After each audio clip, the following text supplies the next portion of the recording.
സൂര്യനസ്തമിക്കാത്ത സാമ്രാജ്യത്തിന്റെ പീരങ്കിപ്പടയെ നമ്മുടെ നാട്ടിൽ നിന്ന് മാറ്റിപ്പായിച്ച് നാം നേടിയെടുത്ത സ്വാതന്ത്ര്യമാണ് നമ്മുടെ ഈ കൊച്ചു ഗ്രാമത്തിലും ഇന്ന് പാറിപ്പറക്കുന്ന ദേശീയ പതാകകൾ. നാടിനു വേണ്ടി പൊരുതി മരിച്ച ദേശസ്നേഹികളെ നമ്മുടെ നേതാക്കന്മാരെ ഇന്ന് നാം ആദരവോടെ സ്മരിക്കുന്നു. സ്വാതന്ത്ര്യ സമരകാലത്ത് ഞങ്ങളൊക്കെ അനുഭവിച്ചിട്ടുള്ള യാതനകൾ വാക്കുകളോട് നിങ്ങളെ പറഞ്ഞു മനസ്സിലാക്കുവാൻ ബുദ്ധിമുട്ടുണ്ട് സുഹൃത്തുക്കളെ.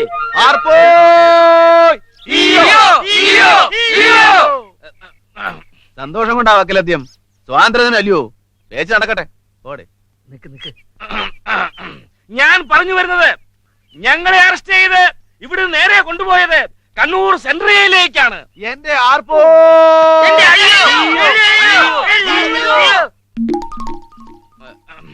ഞാൻ പറഞ്ഞു വരുന്നത്, പറഞ്ഞിങ്ങോട്ട് വരികയൊന്നും വേണ്ട, പറഞ്ഞങ്ങ് നിർത്തിയാ മതി. പറഞ്ഞോട്ടെ, സ്വാതന്ത്ര്യ ദിനമല്ലേ? സ്വാതന്ത്ര്യ ദിനമല്ലടോ, സ്വാതന്ത്ര്യ ദിനം.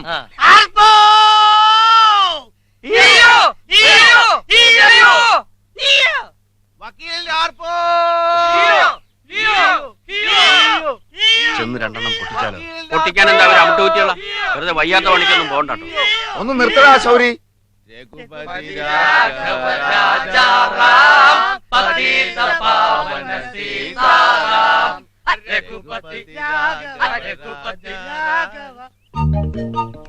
ശരി, അപ്പൊ പിന്നെ കാണാം. പേഷ്യന്റ് എന്നടാ നീ ഇവിടെ കൊടി കെട്ടാൻ? ഞാൻ ഇവിടെ കെട്ടാൻ പറ്റുന്ന ഒറ്റ കൊടിയേ ഉള്ളൂ. ഏത് കൊടി? അപായക്കൊടി. ഡേഞ്ചർ. എന്താ കുറിപ്പേട്ട ഊട്ടുകൊമ്പിലെ സൈറം പോലെ?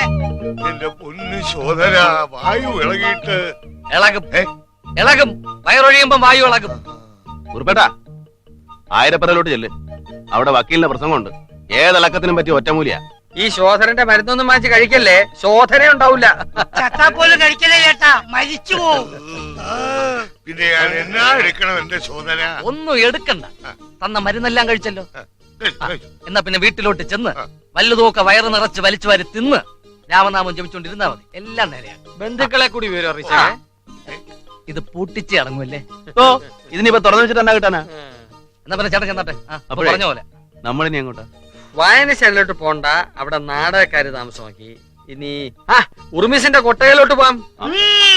സ്വാതന്ത്ര്യ ദിനം പ്രമാണിച്ച് കൊട്ടയിൽ നിന്ന് 3 കളിയാ. മഴയക്കള്ളൻ, നാശം. അവിടെ ഇരുന്ന് കള്ളുടിക്കാൻ ഒക്കുകയില്ല. എന്നാ പിന്നെ ഇവിടെ ആകല്ലേ? ഈ സെമിത്തേരിയിൽ എന്താവാലോ? ഇവിടെ പറ്റില്ല, കള്ളുടിയൊന്നും ഇവിടെ നടപ്പില്ല. പറഞ്ഞേക്കാം, ഇവിടെ ഇവിടെ നടപ്പില്ല. എന്നാ ഒരു കാര്യം ചെയ്, നീ നടക്ക്. എങ്ങോട്ട്? ഷാപ്പിലോട്ട്. ഇന്ന് കള്ള നിന്റെ വക, തൊട്ട് നിൽക്കാൻ എന്തെങ്കിലും നമ്മുടെ വക ഇല്ലയോ? സ്വാതന്ത്ര്യം കളിച്ച് ഉളുക്കും കളിക്കോട്ട് 5 പാഷൻസ് വീണിട്ട് ദിവസം ഇന്ന്. ഓ, ഇയാളുടെ മരുന്ന് കഴിച്ചിട്ട് വേണമല്ലോ ഇവിടെ പാഷൻസ് നടക്കാൻ. എന്നാ പിന്നെ ഞാൻ പൂട്ടേച്ച് വരാം. കൂട്ടണ്ട, വാ. പിന്നെ മുറിയെന്ന് സ്പിരിറ്റിനകത്ത് ഒരു കുപ്പി എനിക്ക് വേണം. എന്തിനാ? ഈ സ്പിരിറ്റിനകത്ത് ചെറുനാരങ്ങ പിഴിഞ്ഞു കുടിക്കാൻ എന്തൊരു രസാന്നറിയാം. എന്തേ വിവരക്കേട് പറഞ്ഞാ പിന്നെ പിള്ളേര് കൂവാണ്ടിരിക്കുവോ? ചുമ്മാ കേറി അങ്ങ് പറയല്ലേ ഉപ്പ് സത്യാഗ്രഹവും ഗാന്ധിയെന്നും ഒക്കെ. ജയിലിൽ കിടന്നൊക്കെയല്ലേ കീറുന്നത്. ജവഹർലാലിന്റെ കുടുംബാന്ന് പറയാഞ്ഞത് ഏറുള്ളൂന്ന് പേടിച്ചിട്ടായിരിക്കും.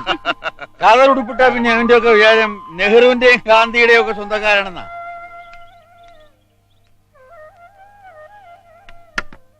ഏമാൻ അളിയനോട് പണത്തിന്റെ കാര്യം വല്ലതും പറഞ്ഞോ? ഞാൻ സൂചിപ്പിച്ചു, അയാള് കേട്ടില്ല. എങ്ങനെ കേൾക്കാനാ?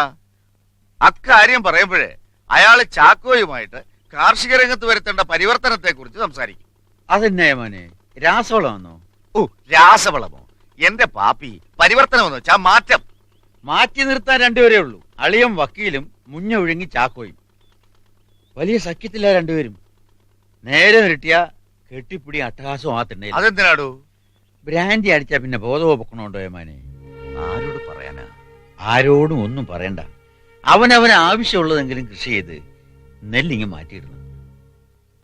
ചാക്കോ ആരാന്ന് വെച്ചാ എല്ലാം വിഴുങ്ങി ചാക്കോ അങ്ങ് പോകും. പിന്നെ അവന്റെയും പുറകെ നടന്ന് ഇറക്കേണ്ടി വരും. നിങ്ങളുടെ പള്ളി കമ്മിറ്റി പ്രസിഡന്റ് ആയപ്പോ ചാക്കോച്ചൻ. ഓ, കാശുള്ളവനൊക്കെ അവിടെ കമ്മിറ്റിക്കാരാ. അച്ഛന്റെ ബുദ്ധിയല്ലയോ? അല്ലാതെ കർത്താവിന് താഴോട്ടൊന്ന് കമ്മിറ്റി ഉണ്ടാക്കാൻ പറ്റുമോ? എങ്ങോട്ടാ അമ്മേ? അമ്പലം വരെ ഒന്ന് പോയച്ചു വരാം. എന്നെ സാവിത്രി, ഇത് രാവിലെ അമ്പലത്തിൽ പോയതല്ലയോ? അതുകൊണ്ട് അമ്പലം അടച്ചു കാണും അമ്മേ. അത് കാണാൻ തന്നെയാ പോണേ. കയ്യെന്ന് വിട്, വിട്. ഞാൻ കൂടെ വരണോ? വേണ്ട. ആവശ്യത്തിനുള്ള വരുമാനം ഇപ്പൊ തന്നെ ഉണ്ടല്ലോ നമ്മുടെ പള്ളിക്ക്. അത് കൂടുതലാവുമ്പോഴാണ് ഈ തർക്കവും വഴക്കവും ഒക്കെ ഉണ്ടാകുന്നത്. ഒരു തർക്കവുമില്ല വഴക്കുമില്ല. അച്ഛൻ അറിയാവോ, പണിക്കാരിൽ ഒരു നല്ല വിഭാഗം ക്രിസ്ത്യാനികളാണ്. പള്ളി വക പാടമാവുമ്പോ അവര് മരിച്ചു പണി ചെയ്തോളൂ, എന്തെങ്കിലും കൊടുത്താ മതി.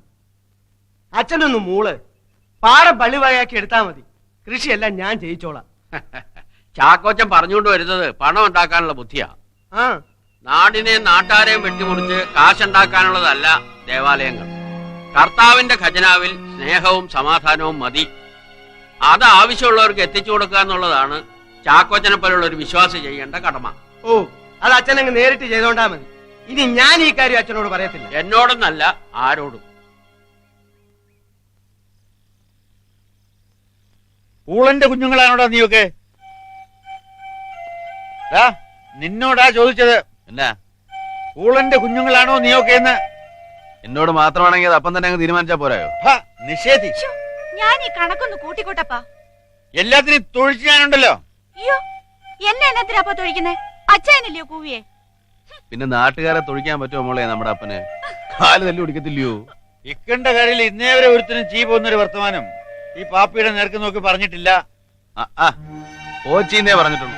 ഒന്നും മിണ്ടാണ്ടിരിക്കടാ. എടി, നീ കൂടി ഉണ്ടായിരുന്നല്ലേ? ആ വക്കീൽ ഏതാണ്ട് പറഞ്ഞെന്ന് വെച്ച് ഇവൻ എന്തിനാ കൂവാനും ബഹളം ഉണ്ടാക്കാനും നടന്നേ? അപ്പനെ പോലുള്ളവർ കൂവാഞ്ഞിട്ട്, മേടലെ കൈമൾ അദ്ദേഹം കൂവാഞ്ഞിട്ട്. മറിയേ, നിന്റെ മോന് വട്ട. അപ്പോ നമ്മളെയൊക്കെ വിഴുപ്പ് ചുമക്കുന്ന കഴുതകളാക്കുക ആ വക്കീലും ചാക്കോയും ഒക്കെ. വിവരമുള്ള കൈമൾ അദ്ദേഹത്തിനും വിവരമില്ലാത്ത എന്റെ അപ്പനും ഇപ്പൊ അത് മനസ്സിലാകില്ല. ഞങ്ങൾക്കൊക്കെ എപ്പോഴാ മനസ്സിലാകുക എന്ന് അവിടുന്ന് ഒന്ന് പറഞ്ഞു തന്നാലേ അതനുസരിച്ച് എന്നെ ജീവിച്ചോളാം. തെമ്മാടി പിള്ളേരെ ആട്ടുമ്പോ ഓർക്കണായിരുന്നു. എടീ, കുറച്ച് വെള്ളം എടുത്ത് കൊടുക്കടി. വെള്ളത്തിന്റെ മൂക്കി കോരി ഒഴിക്കടാ.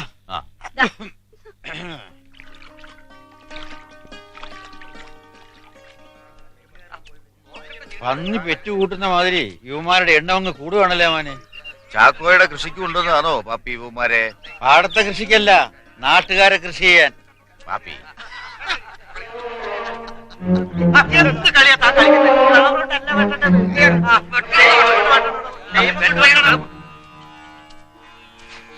വക്കീലിനോട് ഏമാൻ കർശനമായിട്ട് ചില കാര്യങ്ങൾ പറയണം. ഇല്ലെങ്കിൽ അവന്മാരെ കൃഷി ചെയ്ത് കളപ്പുരയെ താമസമാക്കും. ആരോടും ഒന്നും പറയാൻ പറ്റാത്ത അവസ്ഥയിലാ പാപ്പി ഞാൻ. പറഞ്ഞു മുഷിഞ്ഞ ഇപ്പൊ പുറമേ കാണിക്കുന്ന ബഹുമാനം പോലും ഇല്ലാതാവും.